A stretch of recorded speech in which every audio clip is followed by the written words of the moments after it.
Chapter 23, Operation Pelican Drop.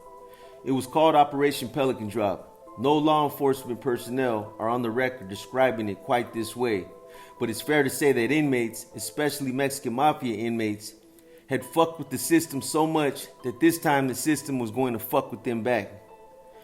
One insider who worked on the project called it an extraordinary security mission. Bad memories of the entire episode are permanently locked into the mind of Boxer Enriquez. It was the most treacherous trip I've ever taken. We were all apprehensive and disoriented. They hurt us bad. It all began with 33-year-old Vincent Bruce, a Venice Shoreline Crip member known as Honey Bear, who was convicted of a 1987 triple murder. Honey Bear and two accomplices robbed and strangled two reputed drug dealers at an Inglewood apartment on that same day and stabbed one of their girlfriends to death at a home in the Palms area of West Los Angeles. Then, Vincent and his girlfriend, referring to themselves as a modern-day Bonnie and Clyde, went on a crime spree through 5 different states, committing a dozen robberies along the way. Caught and jailed in Chicago, Honey Bear sweet-talked his way into a trip to the hospital, pulled out a look-alike .25 caliber pistol he carved out of a blackened bar of soap, and escaped wearing a guard's uniform. 10 days later, he was recaptured as he slept in a stolen car parked in a restaurant area along Interstate 70 in central Ohio and was extradited to California. In 1992, he was convicted for the triple murder, but during the penalty phase of the trial, the jury deadlocked 11-1 in favor of life in prison without the possibility of parole instead of the death penalty. The judge declared a mistrial, and despite the lopsided vote for life, the district attorney decided to retry the penalty phase of Vincent Bruce's murder trial. While locked up in LA County Jail for 7 years during his legal battles, Honey Bear earned a high-risk K-10, keep away from all other inmates status. Deputies identified him as the head Crip gangster in their 20,000 population facility. Jailers said that Honey Bear operated a gambling pool, trafficked drugs, was caught with weapons, and tried to kill at least 2 other inmates. An attorney close to the case said that Bruce was such a risk to the jail staff and other inmates that the DA's office believed that the best place for him was the gas chamber. Honey Bear, wearing a pressed gray suit and tie looking very much the part, acted as own attorney, pro per, during the penalty phase retrial. But it was not his articulate manner and seemingly professional demeanor in court that shocked authorities as much as his witness list. He was granted removal orders for 22 inmates to testify on his behalf. It was a collection of murderers, escape artists, drug dealers, and ruthless prison gang members.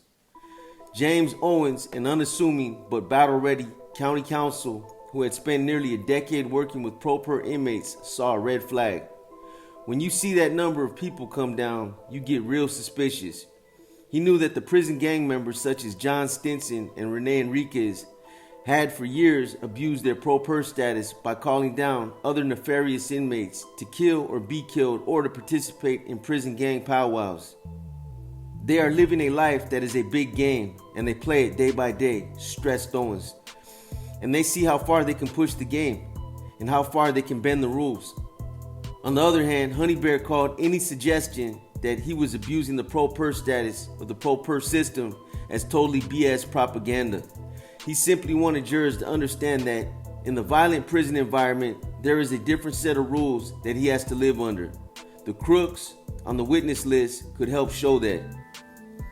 Prominent on that list were 9 inmates housed in maximum security at Pelican Bay State Prison. Aside from Boxer, Guate Grajeda, Indio Carlos, and John Stinson, they included Eulilio Lalo Martinez, a validated Mexican Mafia member doing 43 years for robbery and assault and well known for possession of shanks. Gilbert Little Mo Ruiz, a validated Mexican Mafia member doing 20 years for manslaughter. Maurice Littleman, or Vamp Jones, a member of A-Tray's Gangster Crips and an associate of the Black Guerrilla family doing life plus 25 years for multiple murders and a well-known problem child when he was incarcerated at Men's Central Jail. Floyd Ascari Nelson, a validated associate of the Rolling 60s Crips and Black Guerrilla family, doing 60 months for being a felon in possession of a firearm and known for inciting and leading riots in jail. These 9 convicts, noted county counsel, were also responsible for a combined 7 attacks on deputies and 25 assaults on other inmates, including 2 murders during a previous stay at Men's Central Jail. The county counsel filed a motion with the court clerk asking for security measures as may be appropriate and further stated, 1. Each individual is a demonstrated threat to courtroom security. 2. The inmates housed in the security housing unit at Pelican Bay State Prison are significant risk for escape, as well as violence on staff and other inmates, and are significantly more dangerous than state prison witnesses housed in other facilities. Expediting the testimony of these inmates and directing their immediate return to state prison would greatly enhance the security measures in both courtroom and jail. Los Angeles County Sheriff's Deputy Rodney Elliott was a jail intelligence officer who prepared an affidavit describing the 9 Pelican Bay inmate witnesses for the judge.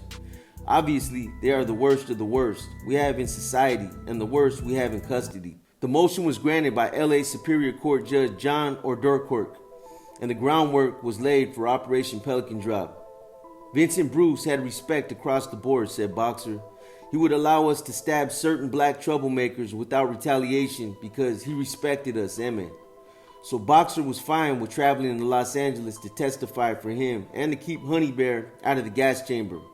It wasn't all that unusual for crooks to testify for other crooks, even to lie on the stand if necessary. However, Boxer swore that he never lied under oath. There was another reason to make the trip. He felt that he could meet with some other mafioso during the trip and discuss Black Hand business.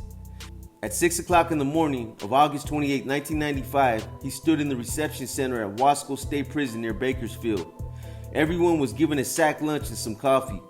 A long bus ride on the Grey Goose had transported him and others from Pelican Bay to Folsom the day before, and then on down to Wasco.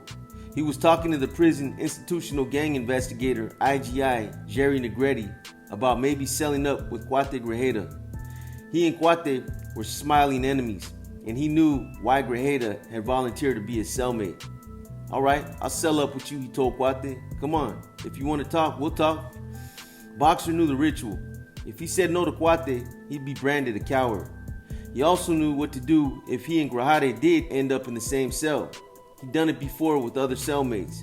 When he settled in, he'd take his shank out of the safe, wash it off in the sink, and set it down somewhere within Cuate's reach. Then he turned his back as if everything was normal, knowing Grajeda might grab it and try to stick him with it. I'm always scared to do it. I don't like it, explained Boxer, but I do it, just to test myself and to see what a potential adversary will do. It's a scary feeling. I call that testing your mettle. He was sure Cuate wanted to test his mettle, and he wasn't going to disappoint him. Suddenly, Officer Nagareti said, no, it wasn't necessary to sell up with anyone at Wasco. You're not going to be here that long. A special transportation unit is on its way.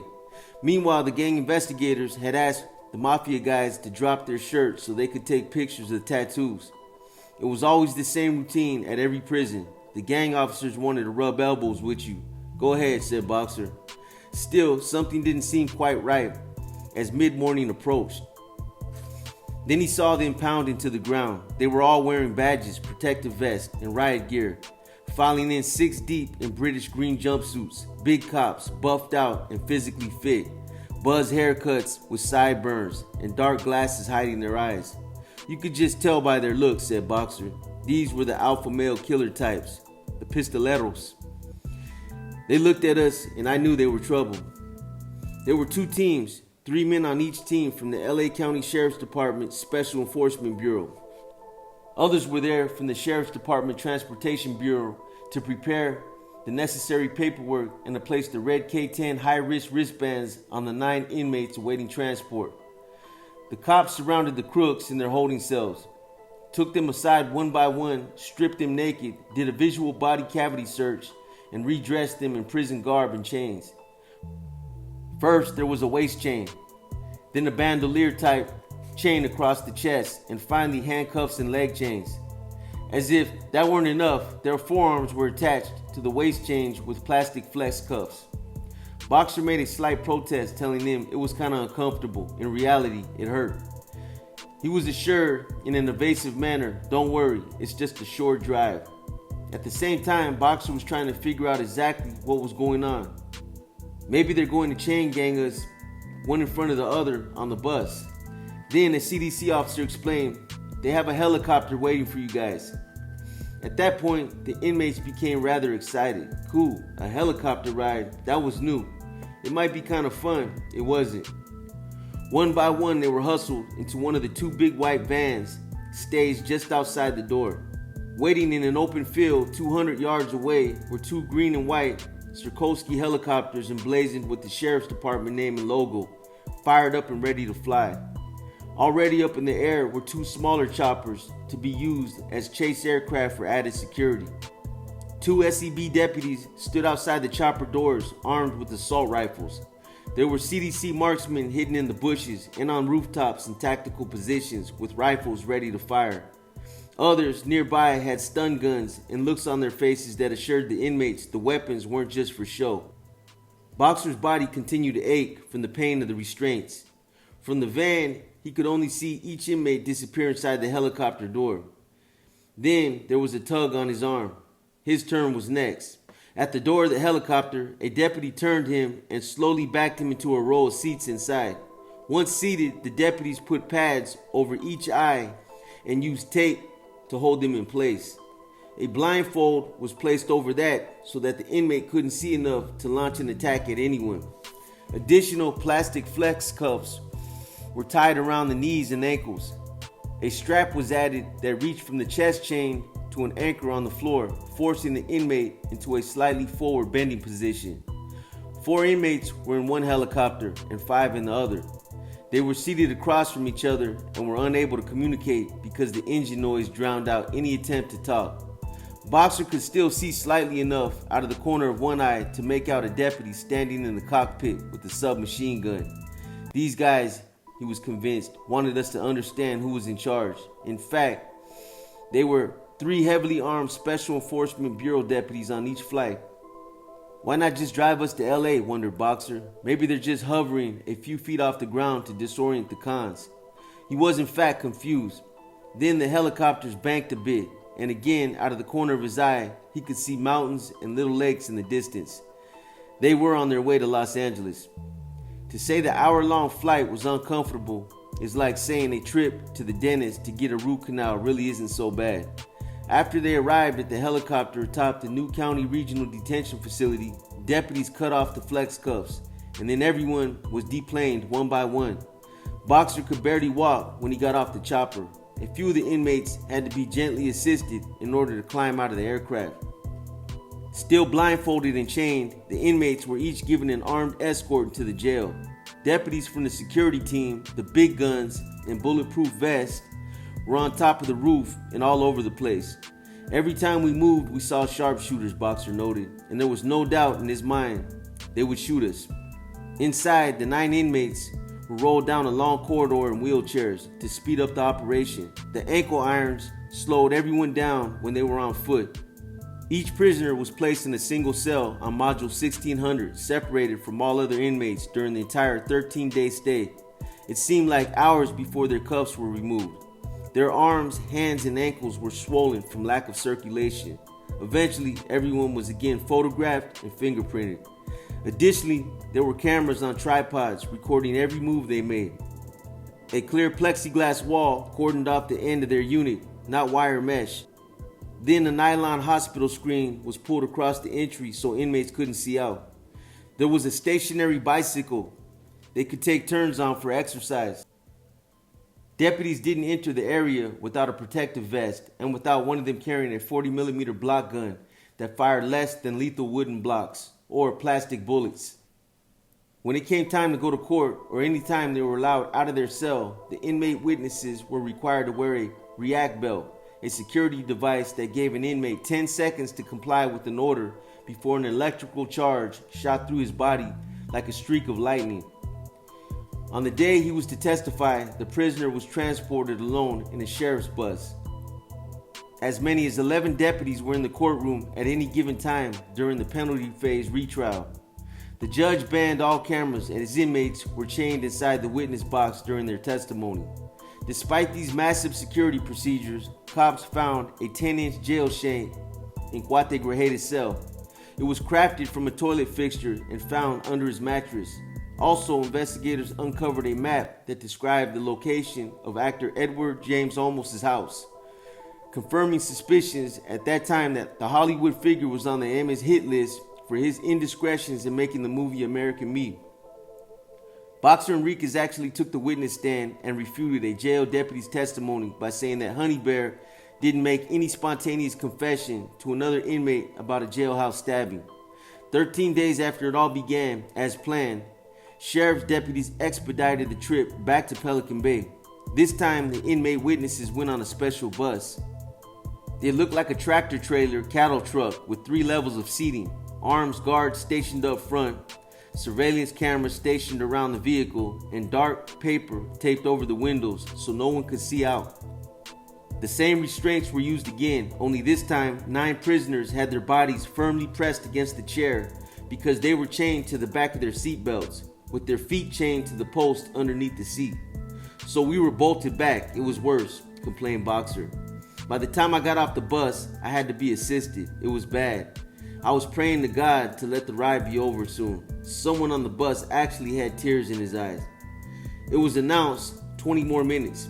Then someone would ask again, how much longer? The answer came, 15 more minutes. It seemed endless. Every minute was killing me. It hurt so badly. John Stinson had to be carried off that bus. When they cut the plastic cuffs off, there were welts on our skin. The marks were so deep, it was close to cutting through the flesh. I swore up and down that I would never do another transfer to court. So perhaps the gambit by the CDC and the LA County judicial system paid off. One law enforcement source involved in Operation Pelican Drop said, mission accomplished.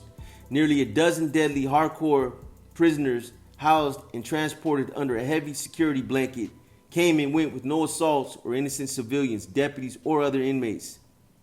And maybe hardcore prison gang members in the future would think twice before abusing the pro-per system by subpoenaing large numbers of inmates across the state while planning secret skullduggery.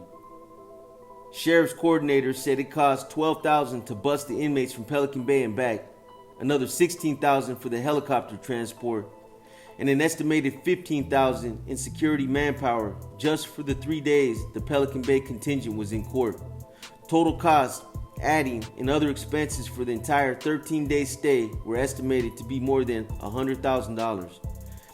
It was persuasive, according to Boxer Enriquez, more than a decade later.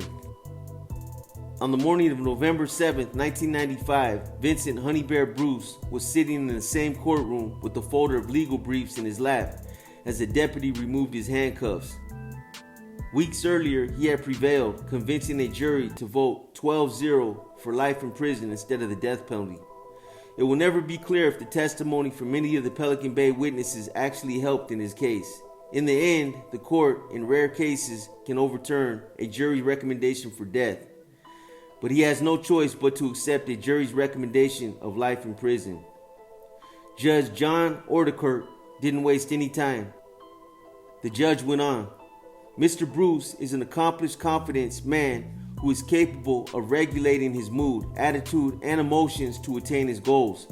Mr. Bruce used tears to great effect before the jury, and on more than one occasion, the court watched him work himself into an apparent emotional state. Outerkirk wasn't finished yet. Mr. Bruce is an intelligent and thoroughly evil person who has a capacity to hide behind many masks to achieve his selfish goals. He should never get loose on the world of decent people again. On this occasion, there was not a drip of moisture emanating from Honey Bear's tear ducts. He showed no emotion as he stood, grabbed his legal folder, and walked out the door as if he had a case in another courtroom. The rattle of his ankle chains told the truth. This 33-year-old Crip gangster was headed back to prison forever. Rene Boxer Enriquez, the same age and sitting in his cell back at Pelican Bay State Prison after Operation Pelican Drop, was convinced that he would never go to court again. It was so disconcerting and uncomfortable.